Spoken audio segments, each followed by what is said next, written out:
নমস্কার বন্ধুরা, দীপা রান্নাঘরে তোমাদেরকে অনেক অনেক স্বাগত। তো দেখো, আজকে আমি তৈরি করে দেখাবো ময়দা, সুজি আর চিনি দিয়ে তেল পিঠে। তার জন্য এখানে আমি প্রথমে একটা বড় সাইজের বাটি দিয়ে 1 বাটি ময়দা এখানে নিয়ে নিয়েছি, আর ওই বাটিরই 1 বাটির একটু কম নিয়ে নিয়েছি সুজি। তারপরে ওই একই বাটি দিয়ে এখানে আমি মেপে নিয়ে নিয়েছি 1 বাটি চিনি। তো এখানে 1 বাটি চিনি আমার লাগবে না, যতটুকু প্রয়োজন ঠিক ততটুকুই এখানে আমি নিচ্ছি। তারপরে এটাকে মাখার জন্য আমি নিয়েছি কুসুম গরম জল।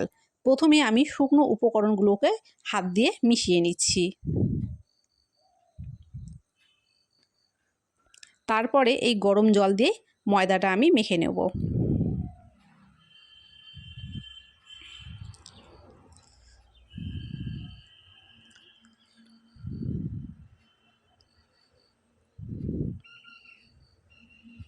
ময়দাটা আমি কিন্তু এখানে খুব ভালো করে মাখিয়ে নিয়েছি, আর এর ঘনত্বটা আমি ঠিক এরকম রেখেছি। তারপরে এটাকে আমি 1 ঘন্টা মতো ঢেকে রাখবো। এটাকে ঢেকে রাখার পরে কিন্তু সুজিটা ফুলে গিয়ে আরও একটু ঘন হয়ে যাবে। তারপরে 1 ঘন্টার জন্য আমি ঢেকে দিলাম, ফিরে আসলাম আবার 1 ঘন্টা পরে। তো 1 ঘন্টা পরে দেখো, ফিরে আসার পর কিন্তু এখানে অনেকটা ঘন হয়ে গেছে, যেহেতু সুজিগুলো ফুলে উঠেছে। তারপরে কড়াইতে তেল বসিয়ে তেলটা গরম করে নিয়েছি। এখন এখানে পিঠেগুলো ভেজে নেব।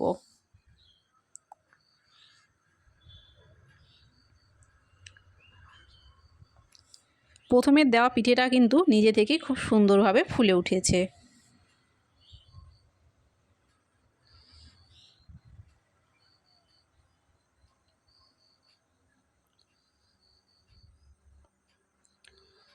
তো প্রথমের কয়েকটি পিঠে আমি কিন্তু একটু লাল করে ভেজেছিলাম, তারপরের পিঠেগুলো আমি একটু সাদা সাদা করে ভেজেছি।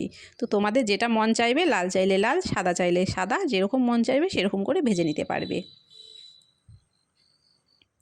প্রথমের পিঠেটা বেশ সুন্দর কিন্তু ফুলেছে, তারপরের পিঠেগুলো আমি সেইভাবেই ভেজে নিচ্ছি।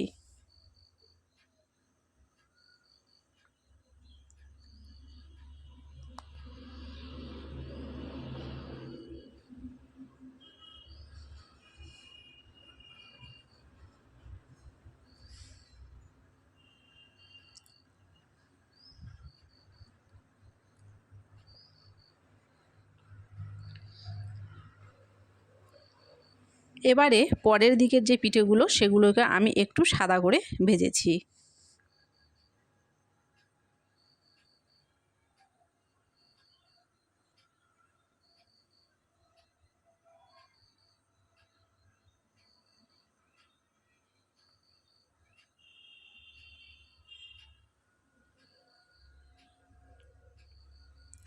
তো শুধুমাত্র সুজি আর ময়দা দিয়ে কত সুন্দর কিন্তু ফুলকো ফুলকো তেল পিঠে এখানে বানিয়ে নিলাম।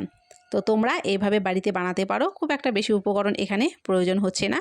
আর সত্যি বলতে এটা খেতে কিন্তু খুবই সুস্বাদু হয়েছিল, আর সুজি দেওয়ার কারণে কিন্তু এটা খুব মুচমুচে হয়েছিল।